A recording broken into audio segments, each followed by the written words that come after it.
Today I'm going to show you how to back up your N64 games using a Gameshark.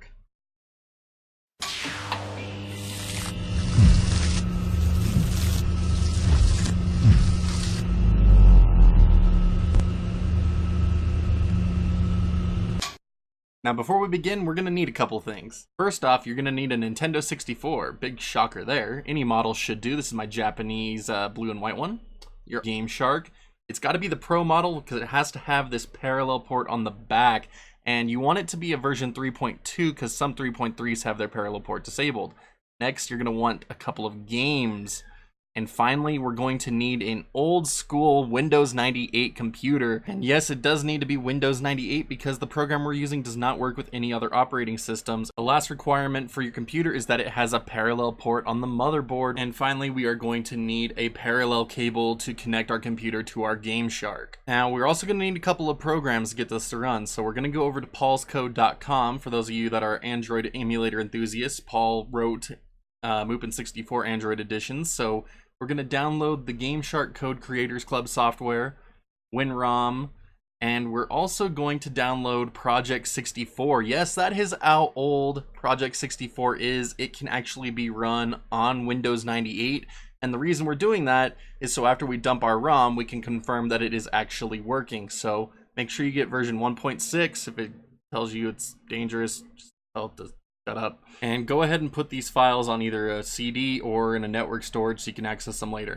Now over on our Windows 98 machine, we're going to make sure that the parallel port is enabled in the BIOS. So if you don't have this enabled, just go ahead and enable it. I'm choosing IRQ5 just so it doesn't interfere with my sound card. And after you're done with that, go ahead and save your settings and boot into Windows 98. Now on Windows 98, you're going to need to access those files that we previously downloaded. So I threw mine in a network storage so that way I can just access them without having to waste any disks. So go ahead and get those files and copy them over to your Windows 98 machine. So I'm going to copy all these over, and I forgot that Windows 98 is a troll when it comes to shortcut creation on anything being dragged to the desktop. So don't be me, copy paste. Make your lives happier. So I'm not gonna lie, this WinROM software isn't really needed. It's talked about in Paul's guide on how to dump N64 games, but it served no purpose for me because the Gameshark software was able to perfectly dump a bin file that was usable on Project 64. So honestly, I don't even know why I told you guys to get WinROM. I guess it's just in case if you get something that doesn't work. But for me, WinROM has been completely unnecessary in all of my backups. And as you can see, I went ahead and already got Project 64 installed before we even did our backups, just so that way we don't have to wait on anything else. Just get it out of the way beforehand, so that way we can just go ahead and start our backup as soon as it's ready. Now we are ready to begin doing our backups. So at this point, you're going to need your N64, Gameshark, the game you want to back up, the parallel cord, all attached to your computer. So basically you take your parallel cord, attach it to the computer, attach the other end to the Gameshark, put the Gameshark in your N64, and then put the game on top of the Gameshark and turn on the power switch. Once you have the Gameshark connected to the computer, go ahead and open the Gameshark Code Creator and scroll over to File, Configuration. You're going to select N64 as the system, and then you're going to click Auto Detect Settings. And it should just tell you all settings are right. If you get an error like that, double check that your N64 actually booted into the Gameshark, because that's what happened to me here, is that my Gameshark actually didn't boot properly, so it threw up an error. So after I got my Gameshark reset, it was able to detect those settings just fine. So once those get detected, go ahead and click Save. And we're going to scroll over to RAM Edit. So go ahead and hit Open Window. It's going to ask if you want to make a background. Just say no. And there's a lot of cool features here. But what we're looking at right here is the Dump Cartridge ROM button. So go ahead and click on that. It'll say, hey, this is for backups only. Yes, it is. So go ahead and name your file. We are backing up Cruisin' USA right now. So we're just going to name it Cruisin' USA.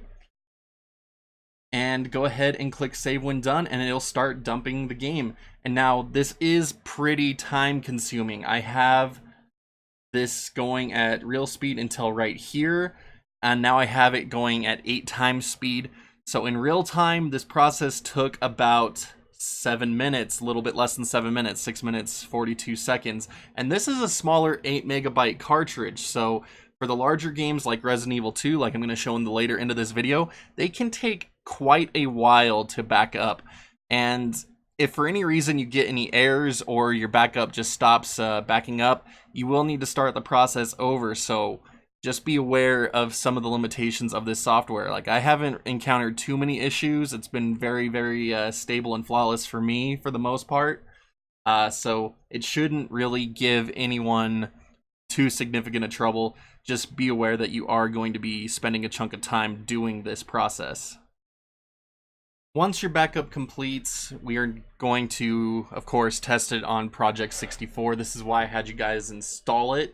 So that way, as soon as our backup is done, we can go ahead and test it here before moving it to another computer for general use. So go ahead and open up Project 64,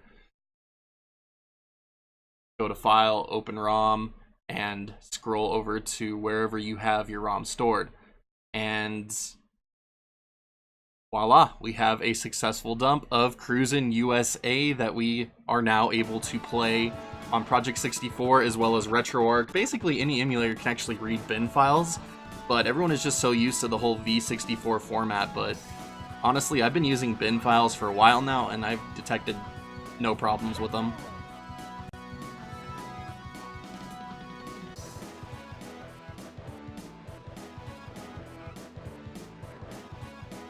Now we are going to do one more backup in this video of Resident Evil 2, and Resident Evil 2 on the N64 is one of the biggest games. It is running on a 64 megabyte cartridge. Resident Evil 2 and Conker's Bad Fur Day, I believe, are the only two games that ran on 64 megabyte cartridges. Maybe StarCraft 64 did as well, I can't remember right now, but a 64 megabyte cartridge backup takes a long time, very close to 1 hour. I'm leaving this first progress bar up in real time just so you can see the difference between it and when I backed up the 8 megabyte Cruisin' USA, and there it was. So yeah, now I have it sped up to 8 times, and it sped up to 8 times. This dump looks as long as the real-time dump of Cruisin' USA did, so we're just gonna go ahead and skip ahead till it's done.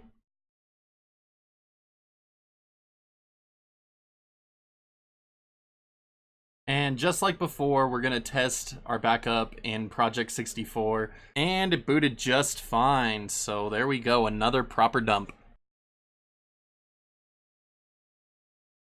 At this point, you could choose to scan your games with good N64 to make sure that your ROMs are proper dumps and that there isn't any data corruption that might have happened later on in the dump. So I went ahead and I'm scanning mine. The program is actually a lot simpler than it looks. You just need to know a little bit about command prompt. And it looks like it didn't detect my Cruisin' USA as a valid ROM. So Resident Evil 2 was dumped properly, but Cruisin' USA is unknown. So I'll probably end up going back and redumping that one later. So there you have it. N64 game backups using a Gameshark and an old school retro PC. Of course, there are other methods of dumping N64 games. This is just one of the easier options if you happen to have the equipment on hand. There's also devices like the Retroed N64 plugin, but availability and price kind of make those a little bit harder to come by. But at least that'll work on a more modern operating system if you don't want to have to track down an older motherboard with a parallel port that can run Windows 98. There's also, of course, trying to find one of the Dr. 64 things, but again, price is going to be a big issue there, whereas a Gameshark is going to cost you 20 bucks, and you're honestly going to be able to probably track down a Windows 98 computer at most thrift shops. So it's honestly one of the more cost-effectives, but again, it does take a lot of time, so just be aware of your options. And thanks again so much for watching these videos. It really means a ton to me how much support you guys continually give this channel. I can't thank you guys enough. If you have any questions about the video, of course, leave them in the comment section below. And as always, make sure you hit that subscribe button if you haven't already, as well as the bell if you want to get notified of any hot new releases that I put out there. And as always, stay freaking amazing, and we will see you all back next video.